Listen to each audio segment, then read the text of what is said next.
moi je voudrais enchaîner par rapport à ce que vous avez dit, à savoir l'intégration et la francophonie. Actuellement, vous savez, les dernières informations que j'ai eues via des journaux électroniques, par exemple, actuellement, on veut insister surtout on se focalise sur l'immigration, comme vous avez dit d'ailleurs, qualifiée.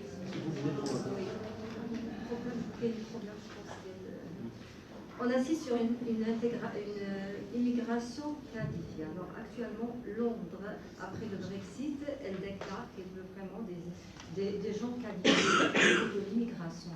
Actuellement aussi, le Canada se préoccupe, s'inquiète vraiment sur des gens qui rentrent dans son territoire parce que, vous savez, chaque année, il reçoit un nombre extrêmement important. Et maintenant, le Canada se pose des questions.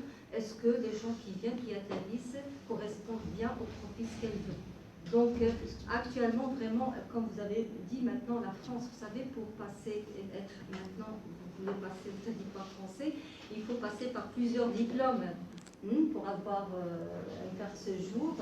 Vous passez par plusieurs diplômes, à savoir la langue, c'est vraiment prioritaire. Et puis, il y a aussi l'intégration au niveau c'est-à-dire insertion professionnelle, et puis aussi les valeurs, la culture.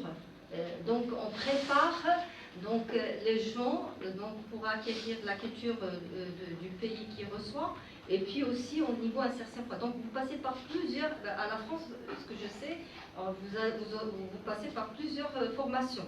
Il faut assister, c'est la présence est obligatoire, sinon vous n'aurez pas votre carte de séjour. Alors là, la question que je laisse, c'est à vous, je pense, après de réagir.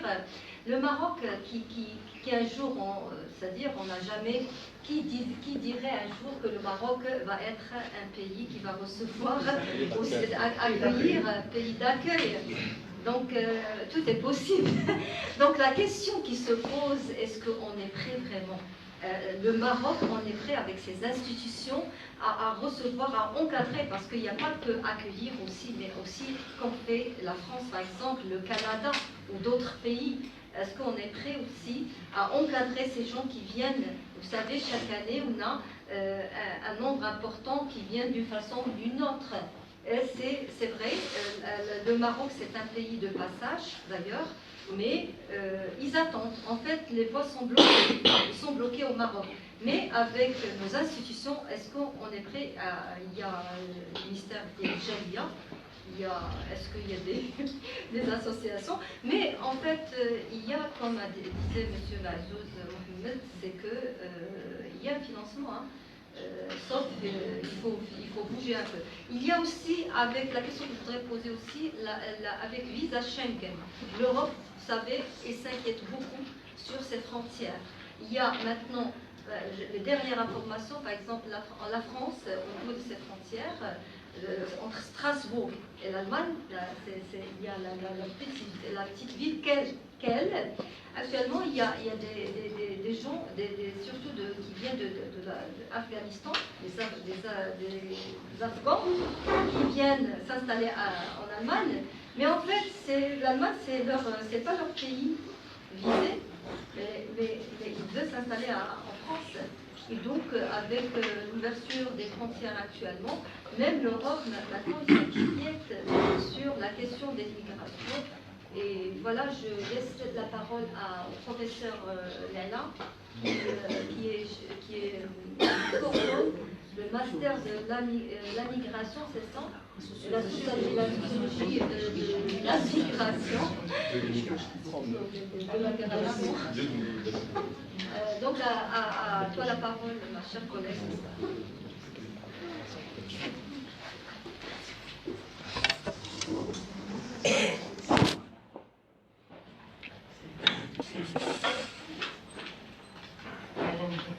C'est bon? أنا بني ما كنسمعوش والله كنسمع سمعوني من فوق خلالي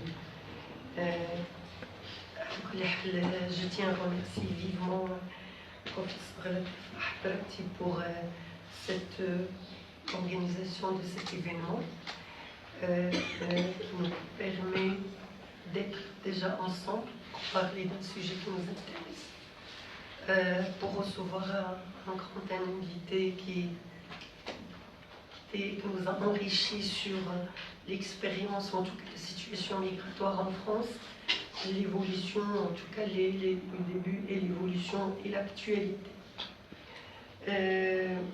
Moi, pour être franche avec vous, comme je suis malade, je n'ai pas préparé un papier. Ça veut dire que je vais partager avec vous spontanément, mais scientifiquement, des idées, des problématiques, des questions. Et sauf que je vais essayer de retracer ce qu'on peut appeler un parcours, un processus.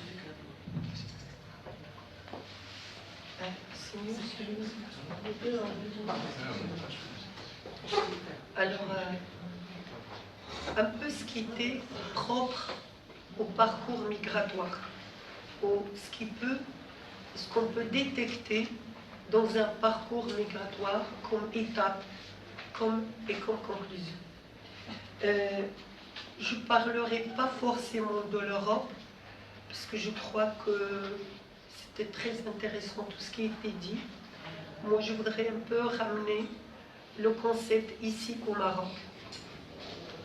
D'abord, je voudrais soulever un point très important, c'est qu'assez souvent, dans notre représentation très profonde, la migration devient immigration.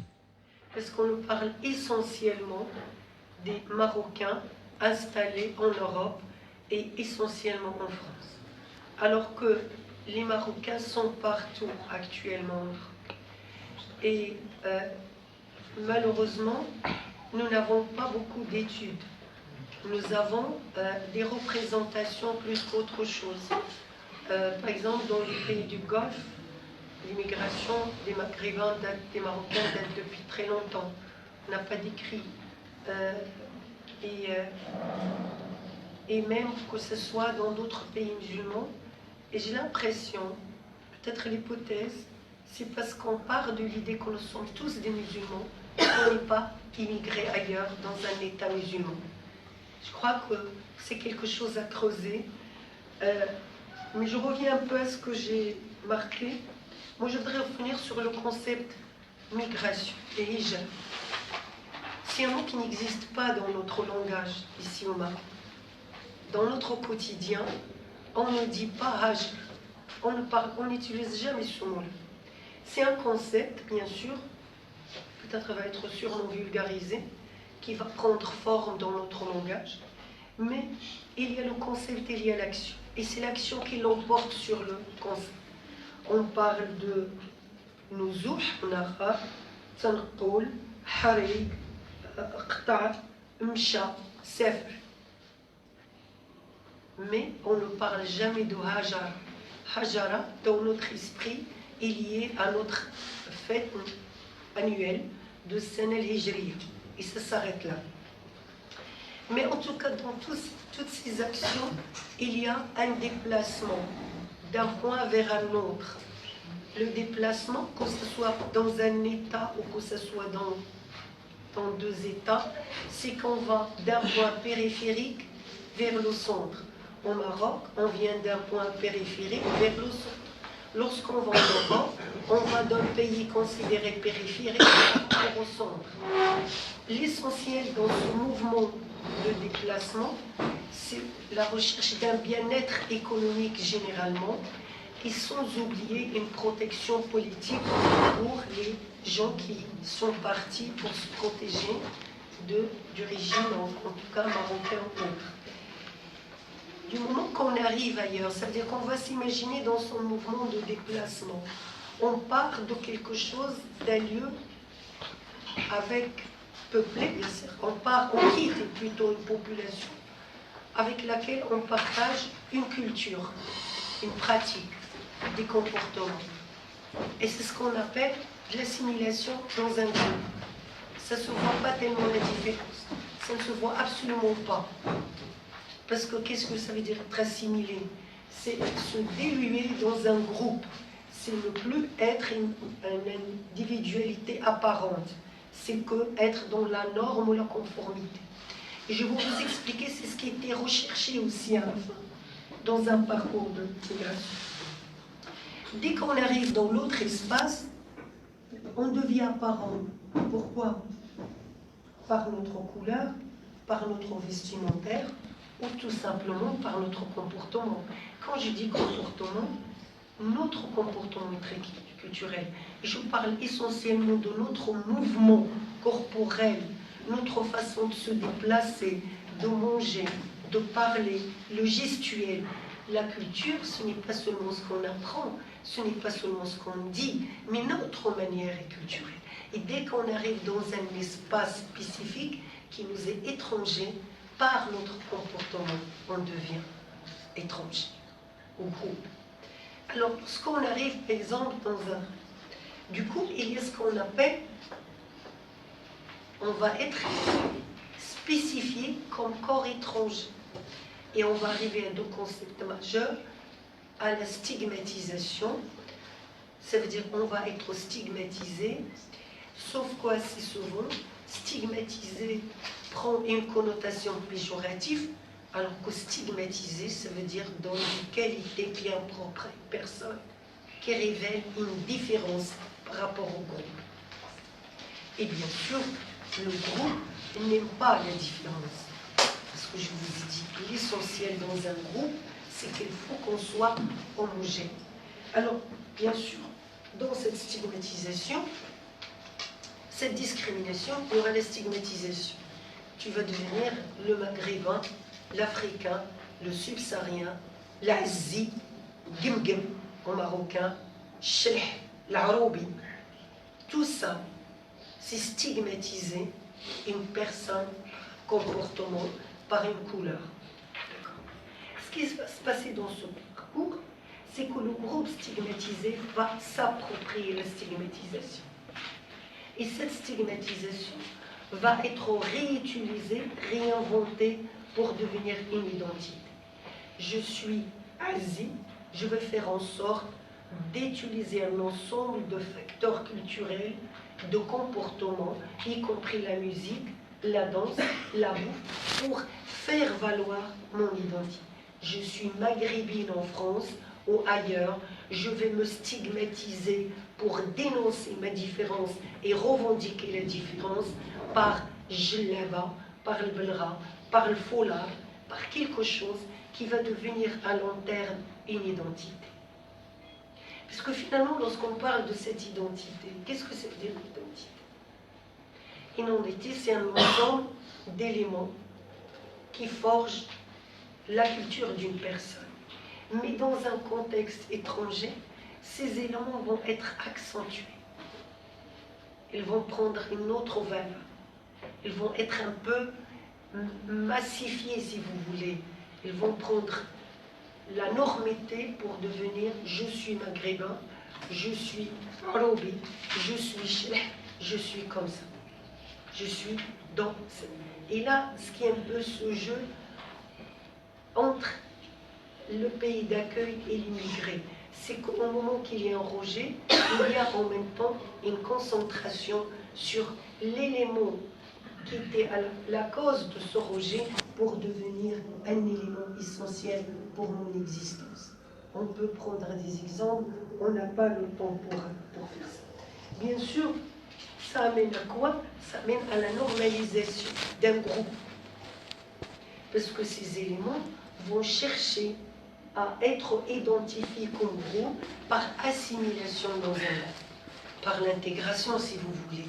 Mais pour qu'on cherche un groupe, ça veut dire je chercher les mêmes éléments que je considère moi propres à mon identité comme éléments essentiels, fondateurs de mon identité dans un groupe. Je ne sais pas si c'est clair. Bien sûr, il y a quelque chose qui va accompagner cette manière d'évolution. C'est le discours qui va être produit sur cette situation. Ça veut dire que cet état de fait, au départ, il va être dans l'action. C'est le faire. Mais après, il va être théorisé dans un discours. Un discours qui va définir un maghrébin, un subsaharien, je ne sais pas, un chilh, un robi, un namazir. Regardez déjà l'identité. Au départ, on parlait de chilh. Il y a même racine de mot chilh. Amazir n'a pas de racine dans l'histoire. Mais maintenant, le discours nous a obligés, d'une manière consciente ou inconsciente, de ne plus parler de chilh, mais de parler de l'identité amazir. Et là, vous voyez le pouvoir du discours. Ça veut dire que le discours va véhiculer un ensemble d'éléments propres à une identité et on va s'approprier ces éléments pour les mettre en pratique. Je suis arabe, je dois être comme ça. Je suis subsaharien, je dois me caler ou me coller à ces éléments qui font de moi ce que je suis. Et ça, c'est propre à tout humain. Pourquoi? Parce que le groupe a une autre fonction. Le groupe protège l'individu. Le groupe, et ça vous allez le voir partout. Si vous observez les subsahariens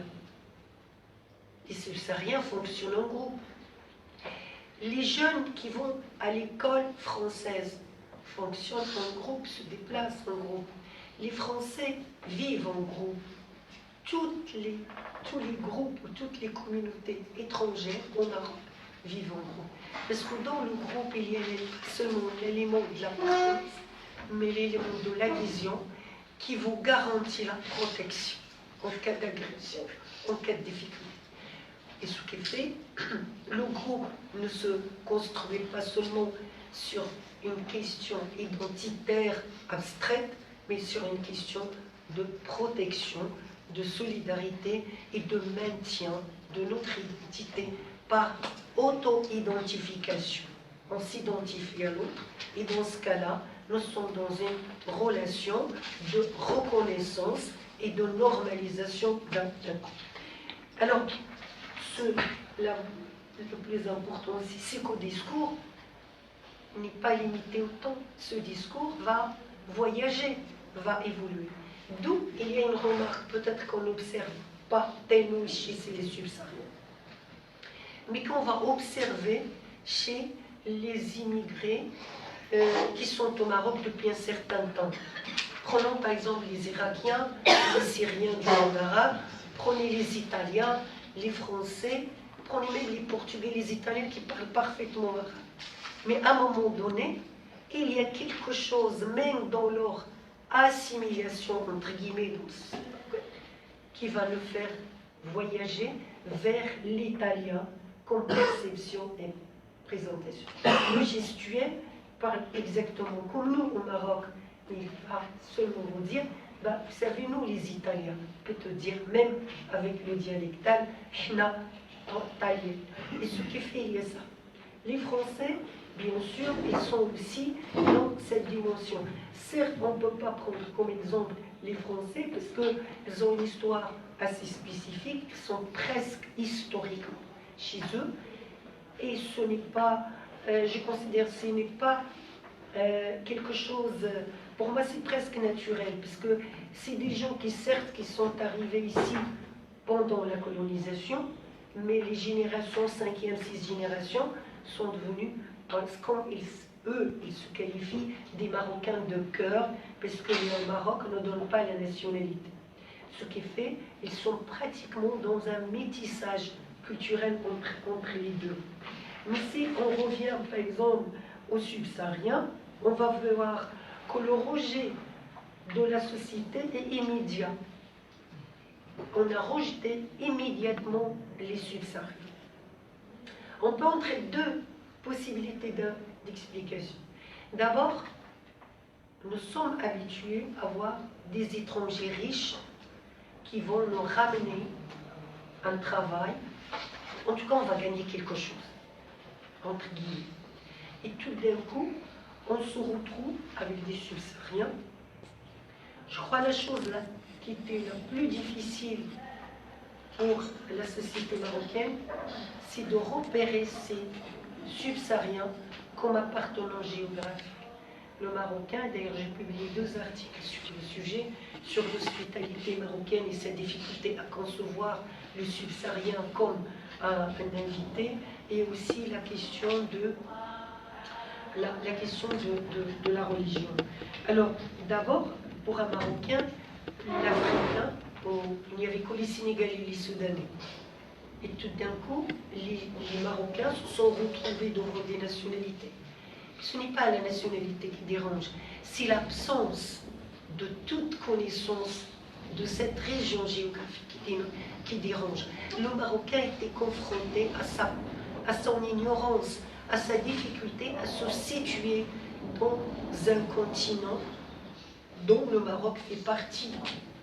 Parce que, bon, entre guillemets, le Marocain est en voyage en Orient. Il connaît pratiquement tout sur l'Orient. Tu lui parles de l'Afrique. Alors il y a deux. La deuxième chose qui était très difficile pour la société marocaine, c'est de concevoir qu'il y ait des Noirs chrétiens.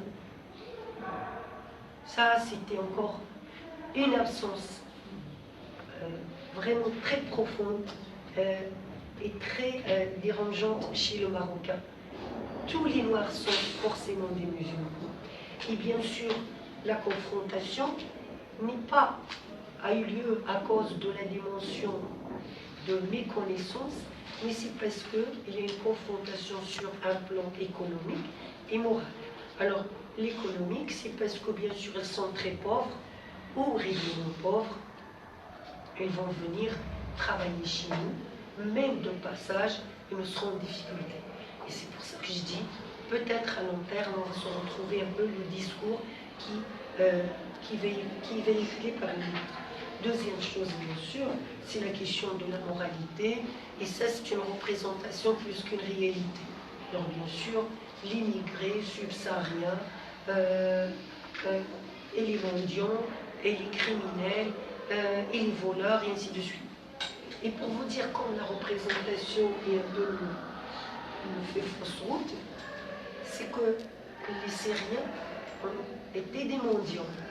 On n'a jamais parlé des Syriens comme des mendiants. On n'a jamais stigmatisé les Syriens comme un peuple qui a pratiqué de la mendicité au Maroc. Non. Alors qu'un subsaharien, même s'il ne nous demande rien, il vient nous voler quelque chose.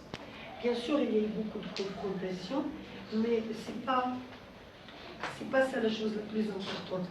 Dans tous les cas, dans ce regroupement d'immigrés, que ce soit, ou de migrants, que ce soit dans tous les lieux, il y a deux choses qui vont être définies.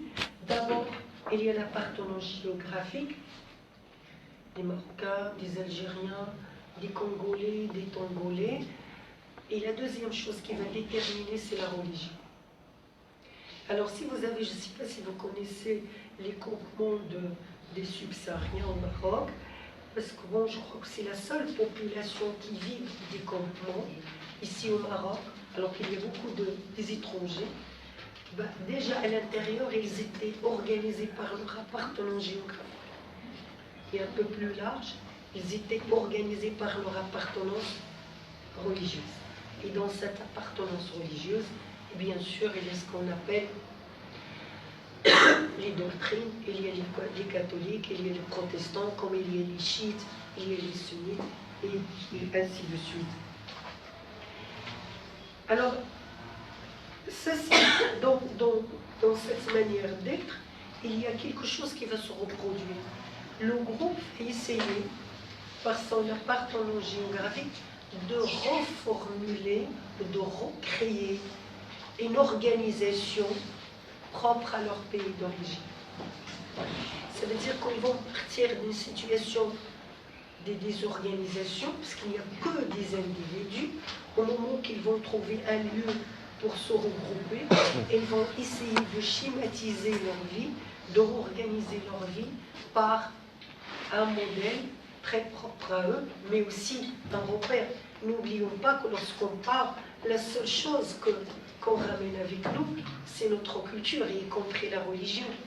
Et lorsqu'on doit fonctionner dans un milieu autre, on ne connaît pas l'autre milieu, on n'a que des représentations, et on se sent dans l'insécurité totale, et ce qui fait d'une manière ou d'une autre, pour être sécurisé dans un groupe, on va reproduire, on va reconstruire notre groupe selon le schéma de notre pays d'origine. Ça, c'est très important. Ce n'est pas un choix, c'est une contrainte. Parce qu'on n'a pas la culture de l'autre. On ne peut pas s'organiser selon le rythme, les rituels et les manières de l'autre. On ne peut exercer que ce qu'on a. On ne peut transmettre que ce qu'on a. On ne peut vivre que selon un modèle qui nous sécurise et qu'on maîtrise. Et du coup, il y a bien sûr quelque chose de très important. Et ce groupe-là va aussi créer des mécanismes de défense en survalorisant sa culture d'origine et sa religion. D'ailleurs, moi je vous ai dit que le groupe s'isole par protection. Le groupe s'isole de la société d'accueil par protection. Ça veut dire qu'il va un peu s'isoler, se renforcer, trouver ses bases, et après, il va pouvoir exister et revendiquer des choses dans la société d'accueil. Alors, bien sûr, maintenant, si l'islam c'est une revendication des musulmans en Europe, maintenant il y a une pratique des chrétiens, des subsahariens. On voit les églises réouvrir leurs portes, on voit la fête de Noël, enfin, mais soyez sûrs et certains qu'il y aura une demande concernant la pratique religieuse en tout cas des autres religions. Et hier, j'étais en discussion avec une subsaharienne qui est protestante, d'ailleurs qui fait membre du groupe avec lequel j'ai travaillé, puisque c'était le groupe mohammedien, pour savoir, parce qu'un groupe protestant, les protestants n'ont pas d'église à Mohammedia. Il y a une église, un temple plutôt à Rabat et à Gaza. Et il m'a dit qu'au finalement, ils vont avoir l'autorisation des autorités marocaines à avoir un appartement comme lieu de pratique de culte. Et ça, c'est une première, parce que moi, quand j'ai fait mon travail, quand je travaillais avec eux, c'était en 2011-2012, et c'était presque des clandestins. Maintenant, ils rentrent dans cette normalité.